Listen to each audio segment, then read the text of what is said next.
ସାଙ୍ଗମାନେ ଏଇ ଭିଡ଼ିଓରେ ଆପଣମାନେ ଦେଖିପାରିବେ ଆମେ ଯାଇଥିଲୁ କଳାହାଣ୍ଡି ଜିଲ୍ଲା ଅନୁଗୁଳ। ଆମେ ଯାଇଥିଲୁ ବିଶ୍ୱପ୍ରସିଦ୍ଧ ଅନୁଗୁଳରୁ ନାଲକୋନଗରର ବିଶ୍ୱକର୍ମା ପୂଜା ଦେଖିବା ପାଇଁ।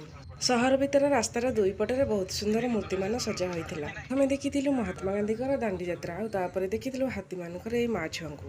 ତ ଆମେ ଯିବା ପରେ ସେଠି ବର୍ଷା ହୋଇଥିଲା, ରାସ୍ତାଟି ବହୁତ ସୁନସାନ ଥିଲା ଆଉ ସହର ଭିତରଟି ସଫାସୁତୁରା ମଧ୍ୟ ଥିଲା। ସେଠି ପହଞ୍ଚିବା ପରେ ଦିନ ସାରା ଶୁଖିଲା ଥିଲା ଆଉ ସନ୍ଧ୍ୟା ହେଲା ମାତ୍ରକେ କେଉଁଠି ଥିଲା କେଜାଣି ଲଘୁଚାପ ବର୍ଷାଟି କାଚି ଦେଇଗଲା। ସହର ଭିତରେ ଆମର ଏମିତି ସଂସ୍କୃତି ଆଉ ପରମ୍ପରାକୁ କେତେ ସୁନ୍ଦର ଭାବେ ସଜେଇକି ରଖିଛନ୍ତି, ଦେଖିକି ଭାରି ଖୁସି ଲାଗିଲା।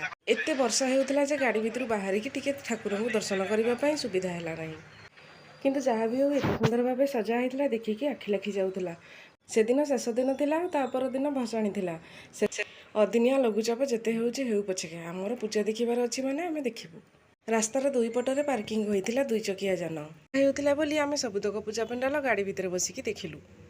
ସମ୍ପୂର୍ଣ୍ଣ ସହର ଭିତରେ ପ୍ରାୟ ଜାଗାରେ ଗଛ ସବୁ ଥିଲା। ଗଛମାନଙ୍କ ପାଇଁ ସହରର କୋଳାହଳ କିଛି ଜଣାପଡ଼ୁନଥିଲା। ଏଇଟା ମୋର ନିଜସ୍ୱ ମତ।